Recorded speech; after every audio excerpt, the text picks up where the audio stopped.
Bismillahirrahmanirrahim. Assalamualaikum warahmatullahi wabarakatuh and salam sejahtera. So today we are from class Computer Network and Security. We'll be presenting about smart contract and blockchain. And so let me introduce our group members first. First one is Fathi bin Yunos 060566. Second is Aiman Dzafri bin Husni Balis 050062. Next is Arif Iqbal bin Anizam 060559. Muhammad Alim bin Muhammad Arifin 060568. And lastly Muhammad Ammar bin Norzan 060565. Assalamualaikum warahmatullahi wabarakatuh. My name is Aiman Dzafri bin Husni Balis. Today I will talk about an introduction about what is smart contract. Smart contract that it described as a coding system that part of an agreement that store in the blockchain in the base platform. A smart contract term has been described or first named in cyber law, which is introduced by a student from University of Washington as a computer user and also a cryptographer. And Nick Szabo use of words around the words, which is smart, by comparing a smart contract and a smart contract to a contract based on the paper, and his queuing of artificial intelligence are important. Assalamualaikum warahmatullahi wabarakatuh. My name is Arif Iqbal bin Anizam. My matrix number is 060559. Today I will talk about issues arises regarding to smart contract in Malaysia. We have two main issues. The first one is lack of approach on smart contract and blockchain knowledge to Malaysian. According to Research Director of IDC Malaysia, Prabha National, neighborhood undertaking spending on cloud administrations and cloud empowering equipment, programming and administration will arrive at $621 million by 2021. At any rate, 10% of Malaysian undertakings will utilize blockchain administrations as an establishment for advanced trust of scale by 2021. An IDC C-suite study showed that 2 out of 3 Malaysian associations either arranging or effectively executing the advanced change procedure and related benches. Be that as it may, Malaysia has been delayed to receive advanced change and tends to ideal a bit too much, contrasted with friends like Indonesian. By 67% of associations actually use slacking markers to gauge the advanced change achievement. Moreover, absence of leader responsibility and restricted association capacities adds to an absence of advanced mentality in Malaysia. The second issue is smart contracts and blockchain in accordance with Sharia law. Organizations that offer the utilizations of blockchain and smart contract are conform to Sharia standard. In the interim, the situations of digital currencies has effectively gotten a questionable evaluation from Muslim researchers. The positions were partitioned into two principal gatherings. The primary gathering accepts that cryptographic money is prohibited because of the component of horror, which is vulnerability, and Messier theory. The subsequent gathering demands the suitability of utilizing digital money based on makhluk, public premium. The present circumstances doesn't forestall fintech organizations from delivering their own renditions of blockchain and smart contract, which, as they would like to think, follow Sharia law. In Malaysia, the Contract Act 1915 is considered the main law governing smart contract. It can be argued that this act is only applicable to traditional contract. However, no matter how innovative a smart contract is, it must fulfill the essential basic element to be recognized as valid and legal.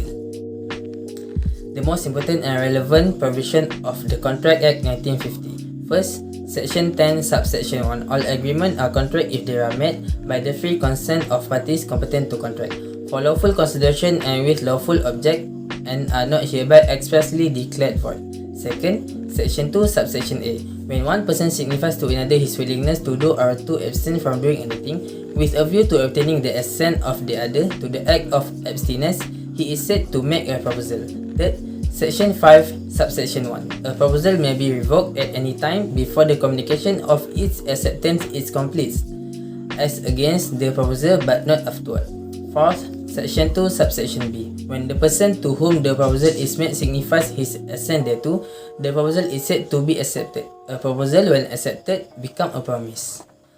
Moreover, thanks to the existence of blockchain technology, contract data is stored on every computer on the network. Once a smart contract is concluded, it is difficult to abandon its existence. Although the application of blockchain is much broader than just digital asset, given the nascent and volatile nature of cryptocurrency and the involvement of blockchain technology in the financial sector, for the creation of token and the trading of cryptocurrency, several regulations and guidelines in relation to digital currency and digital token have been introduced into the Malaysian regulatory framework, including Capital Market and Services Order 2019, the Amendment Guideline on Recognized Market, and the Guideline on Digital Asset. Next, I will talk about the legislation of United Kingdom, which is a UK, about for smart contract issue. In the UK, they has published an expert legal statement recognizing the crypto asset as a property, and then the smart contract as a enforceable agreement under English law. Also, the report also conclude that crypto asset is to be treated as a property in English law, and then the smart contract is capable of getting contractual force in the UK. Bismillahirrahmanirrahim. Assalamualaikum warahmatullahi wabarakatuh. So today I want to talk about case relating to smart contract in Malaysia and other country. Moving back to the early January of 2014, the Central Bank of Malaysia made a statement that Bitcoin is not to be considered as a legal tender in Malaysia. It is because the operation of Bitcoin are not regulated under the supervision of the bank. Therefore, there is a case happen in Northern Gox Exchange Bitcoin, which is the world's largest Bitcoin exchange, with a loss of 850,000 Bitcoins that value USD 550 million. Moreover, an amendment made to anti-money laundering and counter-financing of terrorism as for a guidance for a future cryptocurrency exchange. In US, for most of the well-developed country, a significant amount of cases have happened related to smart contract and Bitcoin. There are many major trends and development in this crime. One of them is in 2020, criminal associate Bitcoin addressed over 3.5 billion US dollar worth of Bitcoin. Thus, the figure consists of many sectors which control it, starting from the dark market, ransomware actors, hackers, and fraudsters.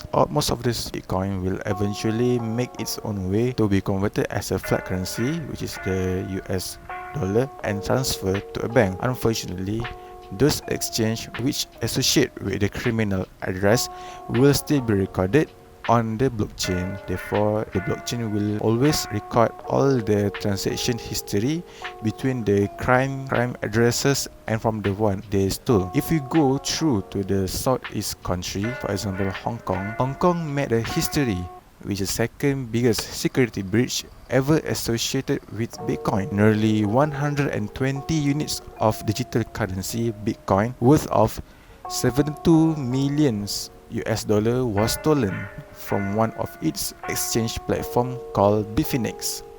It was told that 229,756 Bitcoin had been stolen from the user's account. So for that much amount of losses, they started to using a new system of smart contract to ensure their user safety during those exchange of Bitcoins. Lastly, in 2014, a breach triggered a slump in Bitcoin price as the collapse of Tokyo-based exchange Mt. Gox had lost about 500 million worth of customers' Bitcoin in a hacking attack. Experts said that the breach, however, did not expose any weaknesses in the security of a blockchain. They said that we rely more on its benefit, which is the blockchain, as most of the countries started to apply cryptocurrency and smart contract, which is blockchain. Malaysia also not to be left behind. Currently, there are 3 recognized market operators (RMOs) registered by the Security Commission to handle each and every digital asset exchange in Malaysia in 2018. Therefore, the fact of the case of Luno Pty Ltd and Anno versus Robert Ong Tiang Cheng tells about the first plaintiff conducting its business as an online wallet and exchange of digital currencies, also known as cryptocurrencies, under the trade name of Luno. And this is one of the first law cases in cryptocurrency and blockchain ever happened in Malaysia.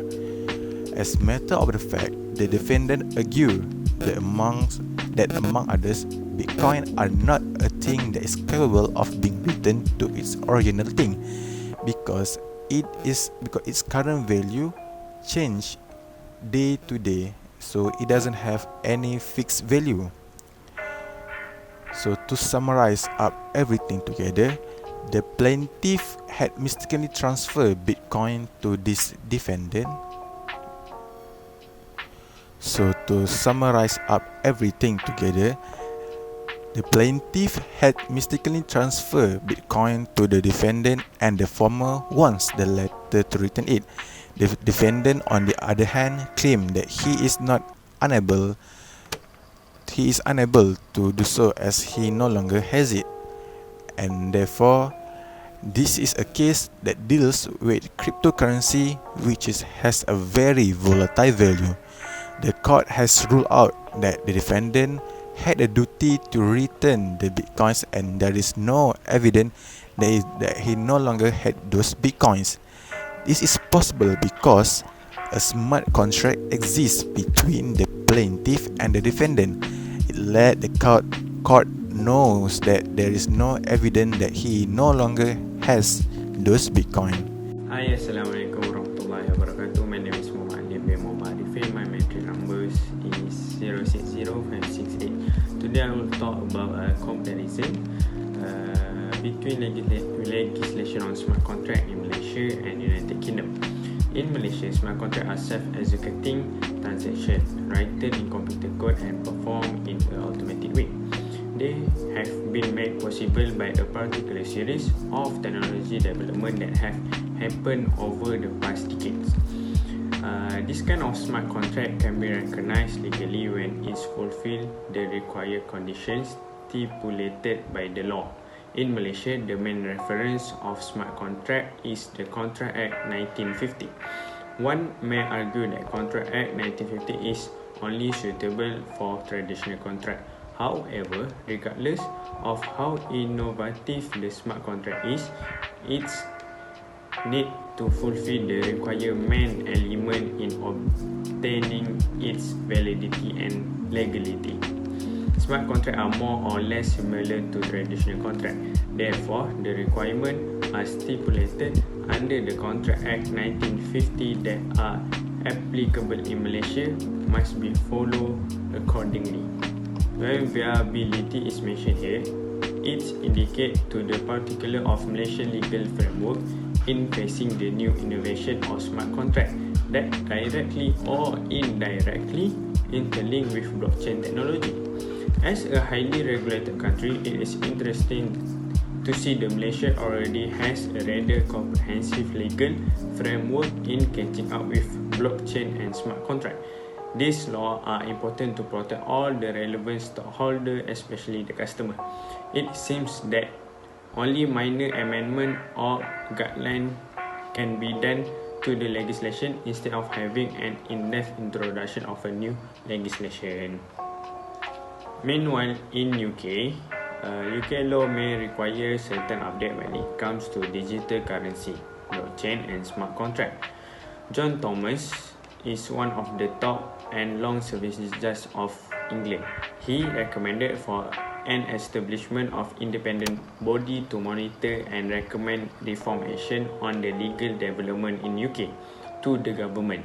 Baron Thomas said, certainly the European Commission take the view that legislative change will be needed to deal with the new form of contract such as the blockchain and smart contract. University of Oxford thought their law faculty initiate a research collection on law and technology. This is important to ensure their young legal talent are coping up with the latest change in the industry. Besides having a few money laundering cases, there is no recorded cases directly concerned about smart contract in England. As conclusion, in terms of enforceability, self-executing contract or smart contract in United Kingdom are in principle enforceable under English law. No specific legal framework has been established for this common principle of contract law apply.